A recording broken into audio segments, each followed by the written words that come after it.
Eh bien, bonjour à tous. Dans le cadre des 20e journées annuelles européennes du GERPAC, mais également du 15e anniversaire de l'URPP, il me fait plaisir de participer à l'événement. Je remercie Denis, Sylvie et tous les collègues que je salue. Je suis malheureusement à distance compte tenu du calendrier académique.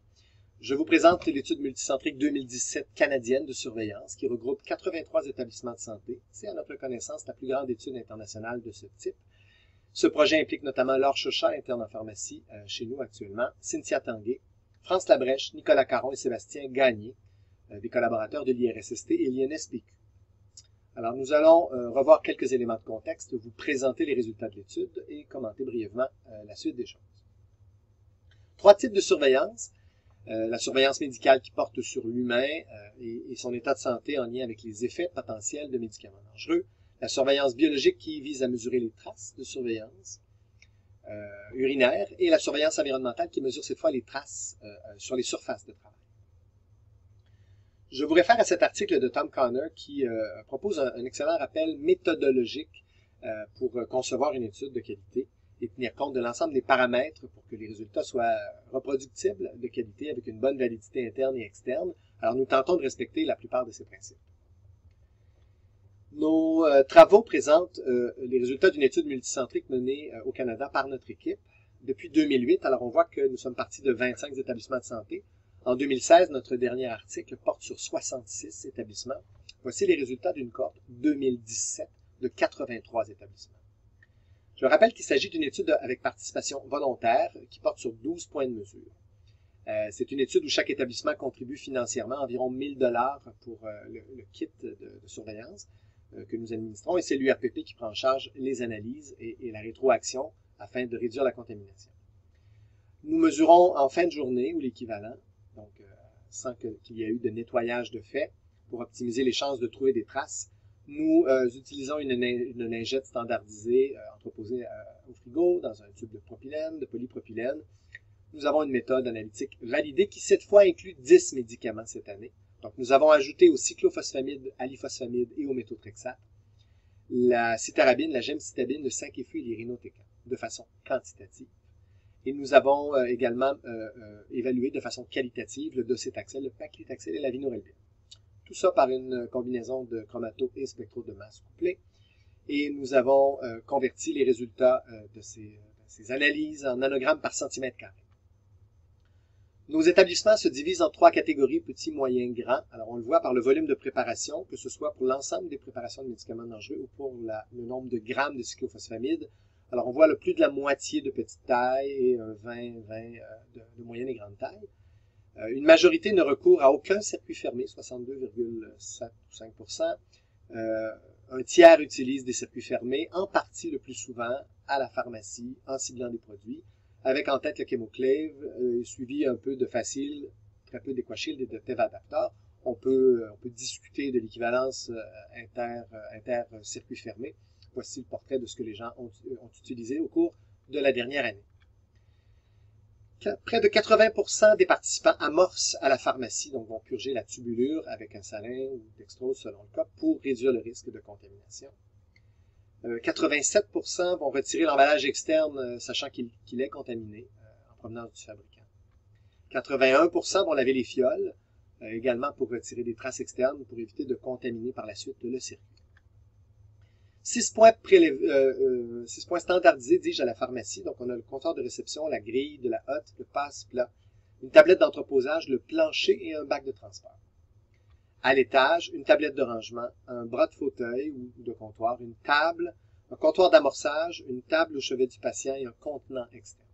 On a fait le choix de ne pas modifier ces points depuis 2008 pour assurer une capacité de comparaison historique. Donc, nous utilisons les mêmes points depuis le début. Nos limites de détection vous sont décrites dans ce tableau. Elles évoluent, la méthode analytique a évolué au fil du temps, s'est améliorée. L'ajout de substances complique toutefois les choses. Donc, vous avez, si vous voulez interpréter nos résultats, la capacité de comparer chacune des limites de détection pour les 10 agents mesurés. Quels sont les résultats? Alors, on a donc 83 établissements. Je vous encourage à regarder la partie de droite de la diapo. 953 prélèvements. Donc, il y a certains établissements qui n'ont pas réalisé tous les prélèvements. Il y a des données manquantes comme à chaque année. Le pourcentage de prélèvements positifs au cyclophosphamide est de 36%. Alors, il s'agit historiquement de la valeur la plus faible ou correspondante à celle de 2015 à 34%. La valeur du 75e percentile est de 0,004 nanogrammes par centimètre carré. Il s'agit de notre plus faible valeur de contamination, considérant notre issue principale au 75e percentile. On a également une réduction de la proportion de prélèvements contaminés à l'iphosphamide, 4%, et un pourcentage équivalent de méthotrexate, les valeurs au 75e étant chacune inférieures au 75e percentile. Quand on regarde les autres molécules, outre le cyclophosphamide, on voit qu'on a 11,8% de gemcitabine, 10,5% de 5-FU, 6,6 ou 7 de méthotrexate, 4 d'iphosphamide et moins de 3 pour les autres molécules. Ceci confirme la pertinence d'utiliser le cyclophosphamide comme étalon de contamination dans ce palmarès de 10. Quand on regarde les 3 points les plus contaminés, à la pharmacie, la grille frontale de la hotte, sans surprise, qui est l'entonnoir de travail, mais le plancher devant la hotte, 78 et 61%. Quand on descend dans la clinique externe, on voit que le bras du fauteuil, donc le lieu où le patient va déposer son bras et où il peut y avoir contamination croisée entre patients, est élevé à près de 82%. Vous avez le pourcentage des autres zones. Nous avons mené en parallèle deux études de simulation où nous avons volontairement contaminé un plancher d'une salle de travail et des surfaces de hotte pour regarder la cinétique de décontamination. Et je vous encourage à regarder à droite, dans le coin supérieur de la diapo. Vous verrez que le taux d'efficacité des solutions de nettoyage décroît à mesure qu'il y a de moins en moins de traces. C'est dire que on a généralement 99%, 99,78% d'efficacité au premier nettoyage. Mais par la suite, ce taux décroît, il est dégressif, ce qui suggère que la présence de traces en très petite quantité peut être difficile à enlever. Nos deux études de simulation ont démontré qu'il fallait de 5 à 8 nettoyages successifs, peu importe les solutions utilisées, peu importe la force mécanique appliquée, pour en arriver à réduire les traces à un niveau indétectable.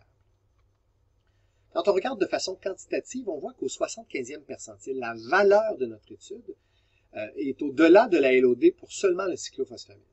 Quand on se déplace au 90e percentile, on obtient 3 valeurs. Nous avons utilisé le 75e percentile un peu à la suggestion de certains collaborateurs, notamment des équipes en Allemagne, considérant qu'elle nous permet de mettre en valeur les points les plus contaminés. Nous informerons tous nos participants de la valeur également du 90e percentile afin de pointer les points les plus contaminés pour que les actions correctrices les ciblent davantage. Dans la littérature, alors nous avons ici une recension rapide des principaux articles publiés au cours des 5 dernières années qui ont tantôt comparé le cyclo, la gemcitabine ou le 5-FU. Alors, on voit en caractère gras pour l'étude d'ExpoProf 34, notre étude 2017, 36% de positifs.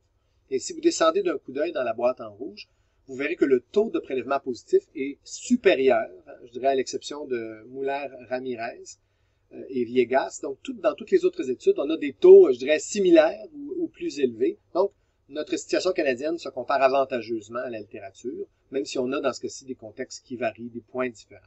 C'est vraiment là, un scan de littérature grossier. Si on fait le même exercice avec le 5-FU, on a 10,5% de nos points positifs. Ça se compare avantageusement à toutes les autres études qui vont jusqu'à plus de 80%. Et quand on prend la gemcitabine, nous avons 11,8% de positifs. On voit également que nos valeurs sont largement inférieures, sinon comparables à celles de Sotani au bas. Donc, de façon générale, on peut dire que la proportion de prélèvements positifs dans l'étude canadienne se compare avantageusement à la situation internationale. Nous avons exploré dans nos derniers papiers l'impact des pratiques en procédant à des analyses univariées, donc dichotomiques, sur l'effet d'avoir participé aux études déjà, donc de nous connaître et d'être davantage au fait de nos recommandations et de nos mesures correctrices.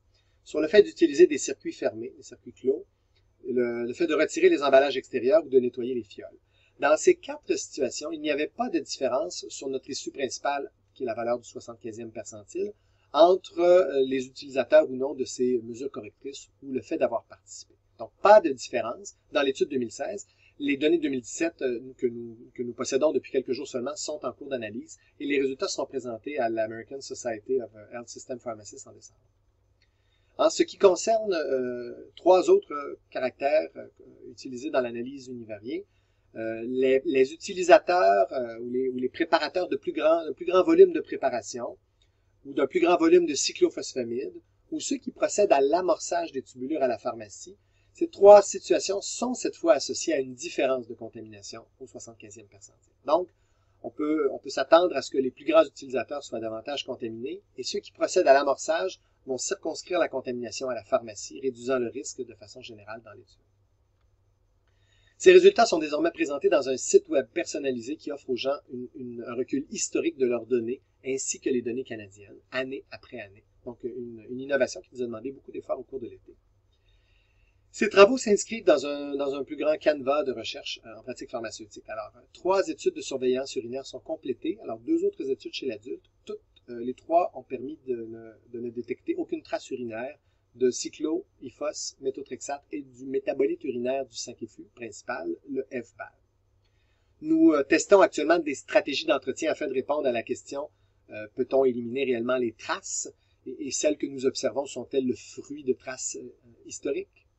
Nous participons à un groupe Cochrane sur les circuits fermés avec une équipe britannique. Nous menons également une étude avec France Labrèche sur des sites complémentaires, incluant toilettes, éviers, literies, tout le volet entretien ménager. Nous participons activement à la mise à jour du guide de la stase, premier guide fait en 2008, prochaine édition prépubliée en avril 2018. Nous vous invitons à consulter nos blogs si vous êtes intéressé à nos travaux et nous vous remercions de votre attention. Alors, je vous souhaite un excellent GERPAC. Je me joindrai à vous en présentation, en connexion Skype brève pour répondre à quelques questions. Alors, encore une fois, bon congrès et à l'an prochain peut-être.